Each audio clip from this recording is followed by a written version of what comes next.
আজকের আমি তোমাদের সঙ্গে শেয়ার করব আলু উচ্ছে বেগুনের একটা নতুন রেসিপি, যার জন্য একদমই কোনো খাটনি নেই। একটা পেঁয়াজ আর একটা টমেটো দিলেই যথেষ্ট, আর ছাড়া কিচ্ছু লাগবে না। মশলা বাটাবাটির ঝামেলা ভুলে যান এই রেসিপির জন্য। ইজিলি একটা কড়াই নিয়ে তাতে কিছুটা সরষের তেলের উপরে তুলে দিন আলু, আর সঙ্গে একটু আলুর পরিমাণ মতো লবণ আর হলুদ দিয়ে নাড়ানাড়ি করবেন। করার পর একটু আলুটা যখন ভাজা ভাজা হয়ে যাবে তখন তুলে দিতে হবে উচ্ছে। এই রেসিপিটা কিন্তু খুব সহজে বানানো যায়, কম সময়ের মধ্যে।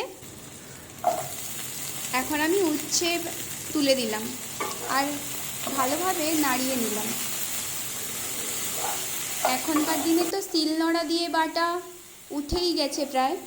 হয়তো দেখা গেল কারেন্ট নেই, কারেন্ট না থাকলে তো আর মিক্সার মেশিন চালানো যাবে না, তাহলে আর কি করে রান্নাটা কি বন্ধ করে থাকবেন? তার জন্য এই রেসিপিটা একদম পারফেক্ট।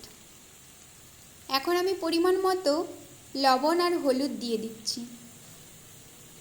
আলুর জন্য দেওয়াই ছিল, উচ্ছের জন্য একটু লবণ আর হলুদ দিয়ে দিলাম, যাতে একটু কালারফুল লাগে আর সুন্দর লাগে। এই রেসিপিটা কিন্তু গরম ভাতের সঙ্গে খুবই সুন্দর লাগে। হালকা একটু তেতো তেতো লাগে, দারুণ খেতে। আপনারা বাড়িতে অবশ্যই ট্রাই করে দেখুন, আশা করছি আপনাদের সবার ভালো লাগবে।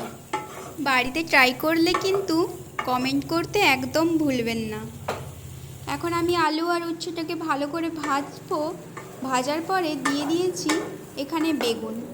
বেগুনটা তো তাড়াতাড়ি ভাজা হয়ে যায়, তাই জন্যই শেষে দিতে হবে। আলু উচ্ছেটা প্রায় হয়ে আসবে, তখন বেগুনটা দিয়ে একটু নাড়িয়ে ভালো করে একটু ঢাকা চাপিয়ে রাখলেই হয়ে যাবে। কোনো ঝামেলাই নেই। দেখুন কত সুন্দর গল্প করতে করতে রান্না করা যায়। রান্না করাটা কিন্তু কোনো একটা টাফ ব্যাপার আমার কাছে লাগে না। দেখুন ভাজা ভাজা হয়ে এসছে।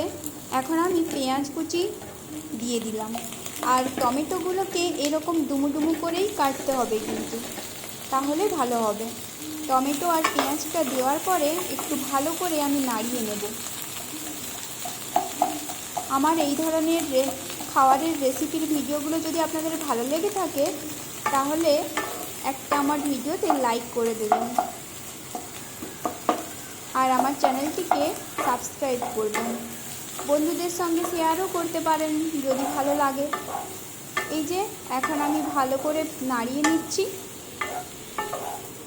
এটা কিন্তু সবার খুব ভালো লাগবে। যারা এই মাখো মাখো একটু তরকারি খেতে পছন্দ করেন তাদের পক্ষে এটা একদম পারফেক্ট। ঝোল ঝাল থাকে না। আমার কাছে একটু ক্যাপসিকাম ছিল, এটা অবশ্য অপশনাল, আপনারা দিতেও পারেন নাও দিতে পারেন। আমার কাছে ছিল বলে তাই দিয়ে দিলাম। দেখতেও ভালো লাগবে আর ঝাল ঝাল লাগবে। যেহেতু আমার কাছে কাঁচা লঙ্কা ছিল না আর লঙ্কা গুঁড়োতে ঝালই হয় না, তাই জন্য একটু ক্যাপসিকাম দিয়ে দিলাম। এখন আমি কিছু সময়ের জন্য ঢাকিয়ে রেখে দিচ্ছিলাম। তারপরে এই যে ঢাকনা খুলতেই দেখুন কত সুন্দর টমেটো আর পেঁয়াজগুলো গলে গেছে। এখন আমি একটু থেতলে দেব খুন্তির সাহায্যে। তাহলে কি হবে, এটাতে যেহেতু জল লাগে না, তাই জন্য এটা একটু ভালো করে থেতলে দিলে গাঢ় গাঢ় হয়ে যাবে আর খেতে ভালো লাগবে। এখন আমি মশলার মধ্যে ওই জিরে গুঁড়ো, ধনে গুঁড়ো আর লঙ্কার গুঁড়ো একটু দিয়ে দিলাম, যাতে সুন্দর একটা ফ্লেভার আসে। আর লঙ্কার গুঁড়োটা সম্পূর্ণ কালারের জন্যই, ঝাল তো লাগেই না। দেখুন কত ইজিলি হয়ে গেল, তাই না?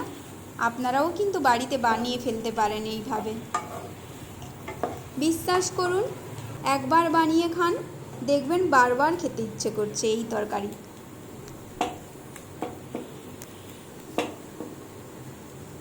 এই যে টমেটোগুলো হালকা হালকা গলেছে, আর একটু হবে, আর একটু আমি ঢাকিয়ে রেখে দেবো কিছু সময়ের জন্য, তখন দেখবেন একদম হয়ে যাবে পারফেক্ট।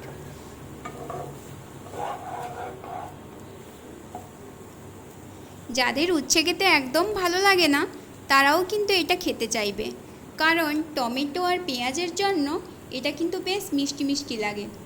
উপর থেকে কিন্তু আপনারা চিনিও একটু ছড়িয়ে দিতে পারেন, তাহলেও কিন্তু খেতে ভালো লাগে। আমি অবশ্য ছড়াইনি, কিন্তু আমার কাছে যেহেতু টমেটো বেশি ছিল তাই জন্য আমি একটু বেশি করেই টমেটো দিয়ে দিয়েছি। দেখুন সুন্দর হয়েছে না দেখতে? তাহলে আর দেরি করছেন কেন, ঝটপট বানিয়ে ফেলুন, আপনি খান আর সবাইকে খাওয়ান। দেখুন সুন্দর লাগছে না, ডেলিশিয়াস লাগছে না? খেতেও কিন্তু ততটাই ডেলিশিয়াস। কিন্তু একবার বানিয়ে দেখুন, বারবার বানাতে ইচ্ছে করবে, 100% গ্যারেন্টি দিয়ে বলতে পারি। আজকের ভিডিওটা তাহলে এখানেই শেষ করছি। রেসিপিটি ভালো লাগলে একটা লাইক করে দেবেন আর কমেন্ট করে অবশ্যই জানাবেন, আর সাবস্ক্রাইব করতে একদম ভুলবেন না। এটা হলো আলু উচ্ছে বেগুনের চচ্চড়ি। দেখা হচ্ছে আবারও কোনো একটা ভিডিওতে। তত সময় ভালো থাকুন, সবাইকে ভালো রাখুন। আবারও আসবো নতুন একটা ভিডিও নিয়ে। টাটা।